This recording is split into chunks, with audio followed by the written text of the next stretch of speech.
Hello, everybody. Emmanuel Shish from Storymouse. Very happy today to be here with Karie, Krisp, and Shaayi in preparation of the 11th Turtle Island Bioregional Congress happening mid-September on the West Coast in Cascadia, Oregon. We're here today to just discuss the 60 days before this amazing happening again, 17 years later, where groups of people, delegation are going to be traveling just like they used to as a pilgrimage and meet for 4 days of conversation and idea of where they are, where they're going, and what needs to be done for the movement to grow even bigger. And now I'm going to pass it on to you, Karie and Shaayi, for a small intro. Thank you. Hi, everybody. My name is Karie Krisp, and I'm a scholar activist at the California Institute of Integral Studies, where I've been researching the history of the bioregional movement for a number of years, specifically looking at the past historical congresses, which there were 10 continental congresses from 1984 to 2009. But we've had, a pause since then. So it's been 17 years since the last one. And we have a small team of people that's growing larger by the day to help organize this event that's coming up in September, which will be the 11th Turtle Island Bioregional Congress. And I'm excited to turn it over to Shaayi, who is our Indigenous Program Director, to introduce herself. Thank you. Hi, Skasiam. Gunakchish. Shaayi ayachat ki gushihit ayaha nakahiri klakwangkwandach ayachat. So my name is Shaayi. That's one of my names. It was given to me by my grandmother from our village, the Eternal Village up north in what's called Alaska. I currently reside here in Squalum Chimacum lands in the Salish Sea. And yes, I'm here as the Turtle Island Bioregional Congress Indigenous Program Director, and I'm excited to tell you about what we're doing and the work and our vision for what we hope to see happen for the future for this earth and for all beings here. Yeah, so thank you. Glad to be here. Thank you, Shaayi. Karie, do you want to give us a few minutes of what's happening? Yeah, let me just share my screen real quick. We'll get a visual going. One moment.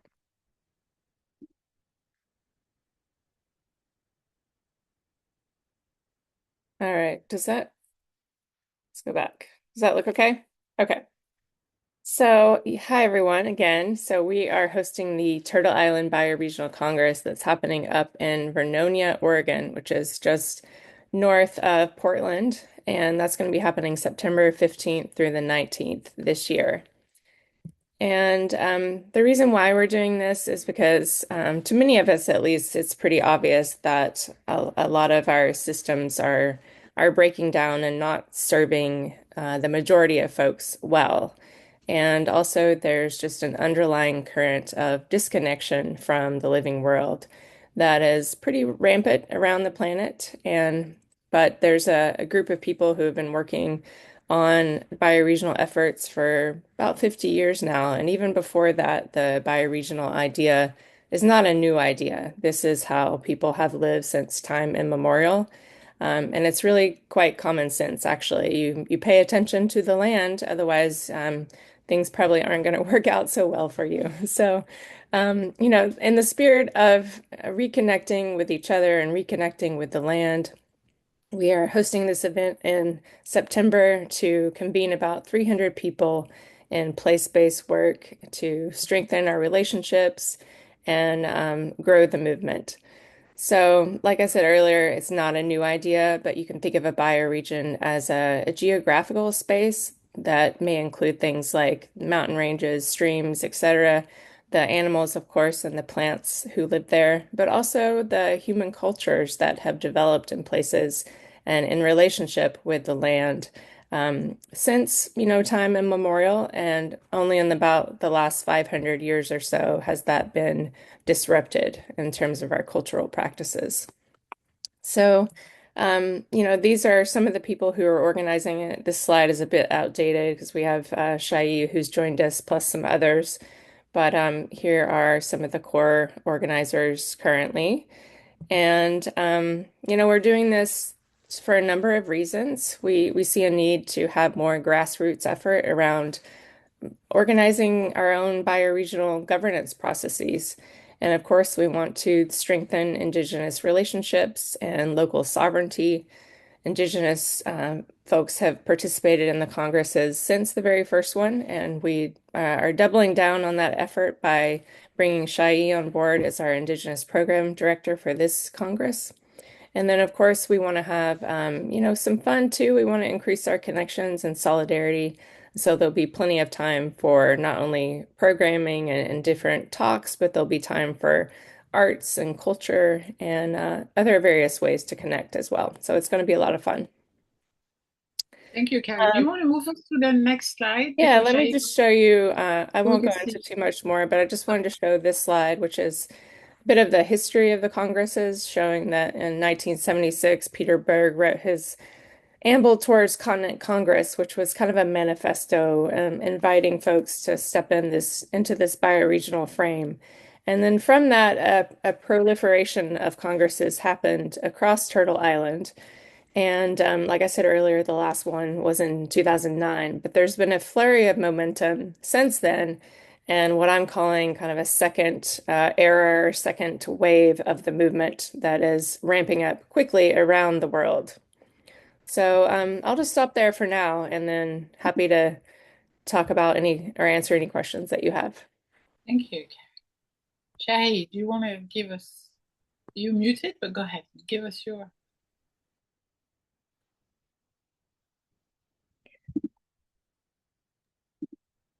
Oh, we just have to confess that Shaayi is also minding a young little daughter at the same time because it was the last minute idea of an interview. Here she is. Don't worry. Okay. Thank you so much. Yeah, yeah. No, it's speaking of the shifts in a global and governance sovereignty and the systems that we're in right now. I'm a single Indigenous mother, and that's so unnatural. That's not the ways of our ancient ancestors. Like my people, we would live in villages. We would live directly here on our lands with our longhouses, and everything was closed. We would harvest our own food. We would gather. We would fish together. And now I'm in a system where I have to use a cell phone. I have to use a computer to talk to other humans. And I have my child here by myself and no grand aunties and no village. I have to go to a grocery store. And, I think that everybody, though, regardless if they're Indigenous or not, feels the pressure. We feel that it's not right because in all of our ancient ancestry and all of our ancient roots, we know deep down that's not right. And so I'm here doing this work with the Turtle Island Bioregional Congress because it is apparent that this isn't the way we should be living. I know this, but I do think everybody knows this. And so more than ever, I do find that doing this work is critical, not only for ourselves and our own sanity and, and like having purpose, our purpose here on this planet to restore her and to protect her, but also to do so for not only the next generation, but for 20 generations down the line, if we're still around, as a humanity. And for 3 generations down the line, what our actions do now, are going to impact those generations. And I think that requires a big lens to see beyond ourselves, to really rise above our own individual wants and needs and to see like, okay, what kind of world do I want for those people as if I were them? And so now's the time, as one of our Indigenous elders has said, no, thank you.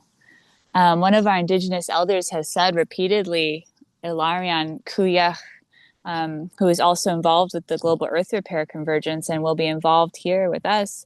He shares a lot of wise teachings, and he said the elders of the globe have said that now is the time to wake up.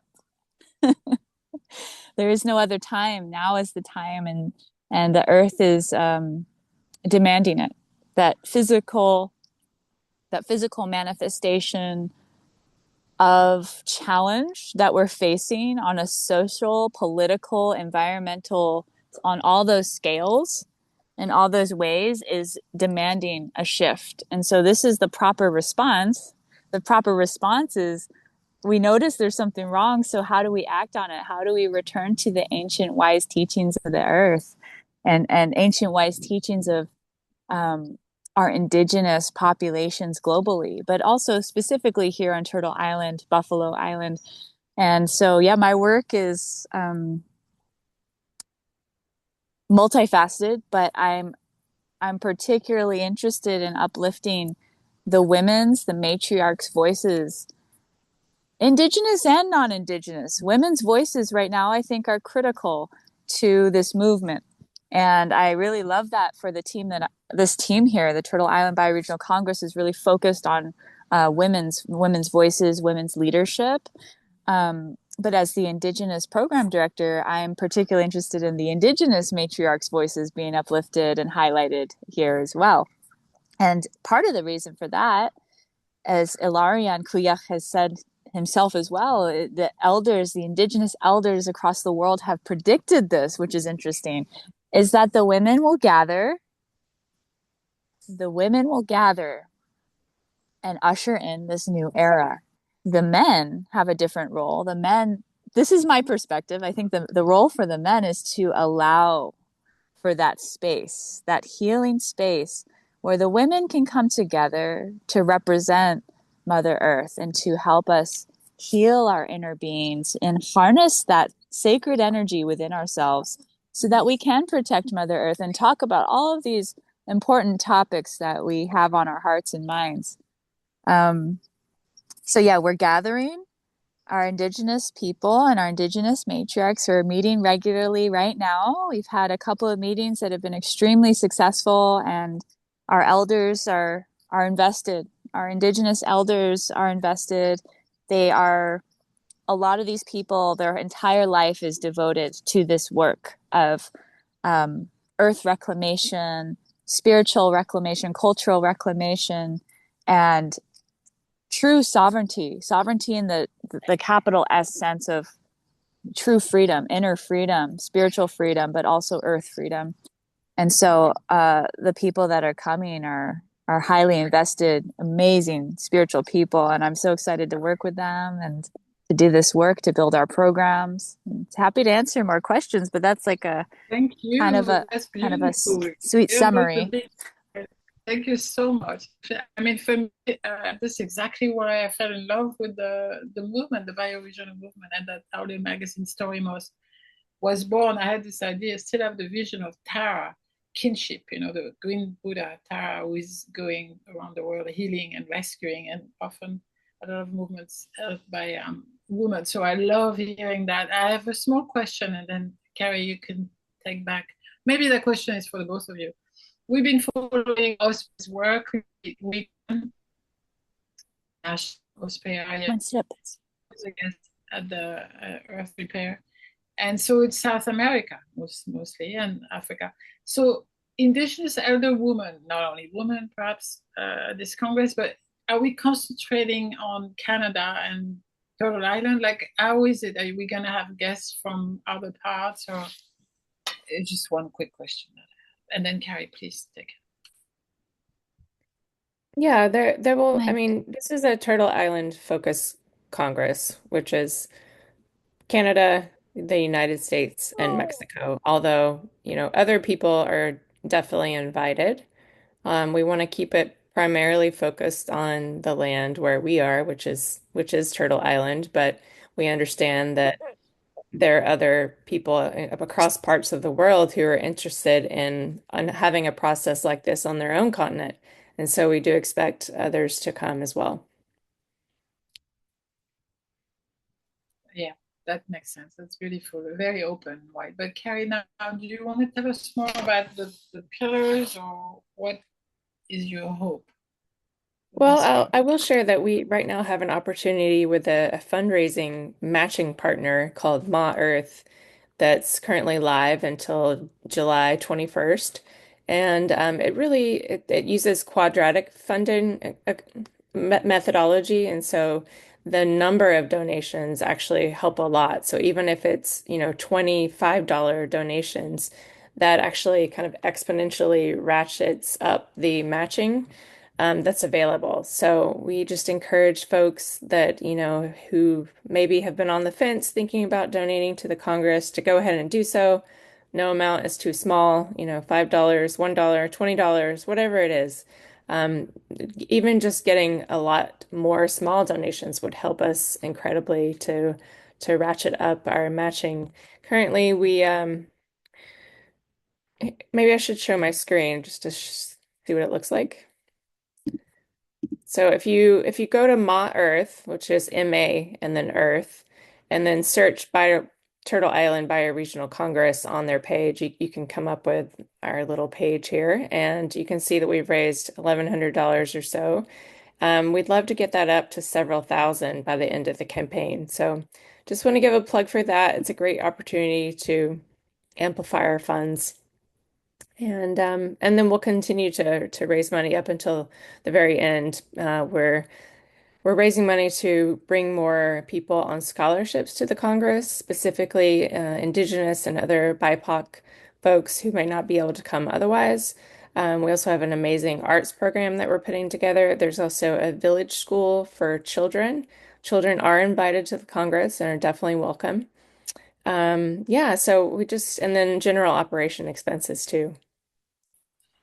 Thank you. And also, what interests me a lot in the concept is like you always say, and Bilbao is organizing with you also mentioned that you're not creating, it's something that existed, that you're picking up and coming back. But there is like the skeleton and the inspiration of the people before us who came up with the amazing idea, and that you, if anything, you're co-creating with whoever is here now at that time of the humanity, but you're using a lot of the older, and you as a researcher, historical researcher. So for instance, the idea of the proceedings or the idea of the journal, you've been reading a lot of what they did 17, 20, 25 years ago, and then you bring it back with your own sensibility, but you're also going to be putting a document out called, do you want to tell us more about that? I think it's so much. Yeah, absolutely. Yeah, you're referring to the proceedings, which was a document. I'll show you an example.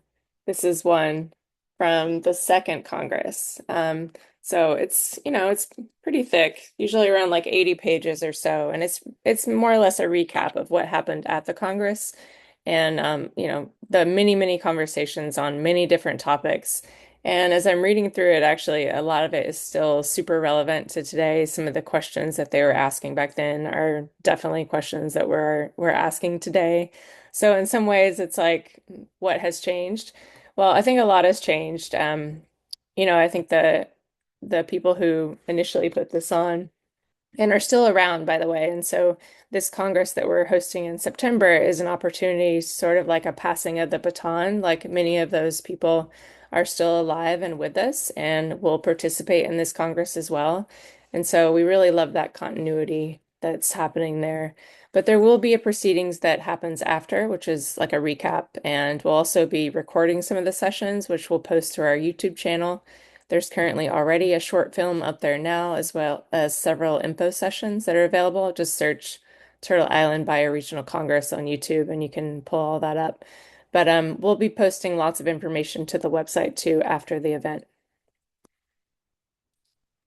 Yeah, very interesting. I love the way that, I mean, that's why indigenous wisdom and system come back, because the way that this event is creating is you living. It's not a conference, or it's not, this, like Storymouse is also working as a media partner with R3O. I personally love working with the conference. This is what I did last year mostly, connecting different conferences around the year. Now we understand that a lot of the American Turtle Island conference of this year, that's happening maybe 10 days before the Congress, are also going to try to be delegation. at the event. So that's why people have called September as the bioregional month. Like there's got to be 1 month in a year, so it's September. But I love the way that it's so open for. That's why my question about indigenous Mexico or further south, because you're open to. You're gonna have. You said earlier that you're gonna have some guests from delegation, 2 people and more, who are coming with knowledge. That's also the idea of commons. We'll have a workshop or have a dance or play an instrument, a Japanese flute that somebody has never heard. That you're welcoming also shares from people around the world, and that's a beautiful thing. So the program is exciting to put together, but it's also a lot because there's so many. I'm sure so many people want to try to contribute. So how is the indigenous programming within the whole program going to work? Shaayi, I'll let Shaayi answer that one. Yeah. Well, we're still in formation right now. I'm really trying to get to know every Indigenous participant, and it's a whole process. It takes time to understand Indigenous cultures and peoples, and we all have a shared Indigenous ancestry and identity in some way, like pan-Indian culture that a lot of people in the world kind of see on the surface. But when you get closer to the individual and to each tribe and nation, we have very different protocols. We have different ceremonies. We have different languages, and it's a whole process to come to a cohesive presence together. And this is why we're working together right now, is to get really clear about our protocols, what we want to prioritize, how we want to show up in the space, what we even expect in terms of respect. And so, there's a lot to sort out in terms of the intercultural dynamics. With any culture, when they mix, it becomes its own culture, a new meta culture. And that's kind of what happened here on Turtle Island. They call it the melting pot, right? And it's true. It's like thousands and thousands of cultures have mixed here, and we have a weird melting pot of cultures. And so similarly, I have a suspicion at the Congress, we're going to have a similar experience. And our team is smart. We have a really smart facilitation team, educated, wise, kind, big-hearted people, and it's necessary for this work because when we mix our cultures, things arise. We're a microcosm of the macrocosm. We're going to probably manifest some of the smaller things, both the positive and the challenging, in this space. And so this is where our other work comes in, the social, right? The social emotional is tied with the environmental. And so when we come into the space, we're going to have to hold it with a really big heart of non-judgmentalism, acceptance, almost anti-tribalism, which I might get in trouble for saying, but I think there's a truth to it. We have to, our teacher, Kuya, says we're in an era where the separations are going to divide. All the separations are going to melt away. Yeah. Every form of separation between the mind and the heart, the intellectual mind and the physical heart will separate, between you and me, between nations, between race, between genders and sex. All of those separations will melt away. And I think that this gathering is going to be one manifestation of that, where we are going to rise above those separations. And so indeed, our indigenous program and indigenous people are going to show up in a really strong, powerful way with our voices and what we hope to bring to the space. But it's also, I think, more powerful because we are coming in with open hearts. I think most of us really want to see if we can all do that work together, where we do end up going above division and separation. But I don't know if that answers the question. Of course, there's more to say about this. But it's beautiful. We could stay on for it. It's very nice. We should close soon, but it's beautiful. But another reason why I fell in love with bioregionalism or bioregioning is the peacemaking, power of it that always fascinated me. Along with what you just said, the land restoration, collective heart restoration, so universal healing, in joy. There's always, it's hard work, but there's always a lot of joy. And then talking to rivers and trees, or I understand some delegation maybe coming down more than women delegation. And for me, as a European person in America on the East Coast, I have to tell you, like it's playing a huge role because I have very educated friends in Europe who are not wanting to come to Turtle Island anymore because of the current situation in Washington. I'm like, okay, this is Washington, this is the government. What about the land? What about the people? What about the crazy, beautiful place that this country is? We're not going to take the plane to come because of this person in DC. So I think the power of an like the Congress is huge because we can show the world that look, this is not America. Again, the same thing with America right now resonated with the thing that we don't want to hear. But it's also so yeah, quick question, and Karie, I'll let you have the ending. Is there a videographer? Are you going to, is there a documentary in the making, or people are filming the process?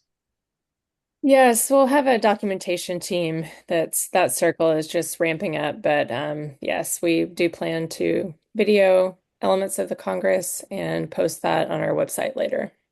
Yeah, very good. Maybe we should get involved with Katie Teague. Yes, I'm in contact with Katie. She's so good. Everything that she shoots is so beautiful.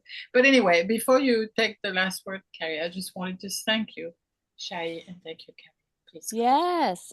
I just had one last note to say is that some people have predicted that this sacred land of Turtle Island is supposed to be the kind of the grounds. This is what some people have said that these are the lands, the grounds on which the entire world will be inspired by. So this is the place where we're going to set an example for the world. And I don't know if it's true, but I could feel that might be true. No pressure. I feel it too. And then being in New York City with the mayor, it's another winner. Like, wait, this is possible. It's possible. So let's not leave yet. Anyway, go ahead, please, Karie. And thank you again, the two of you. Yeah, thank you, Emmanuel, for this opportunity. And yeah, I just wanted to invite people who want to learn more about the Turtle Island Bioregional Congress. You can go to our website, which is tibc11.earth. And there you can find all the information that you'll need in terms of what to expect, as well as a short video that you can watch that would get you up to speed on the movement and more about the Congress as well. But registration is still open, and we hope to have about 100 more people sign up or so. So we invite you to do that. Very good.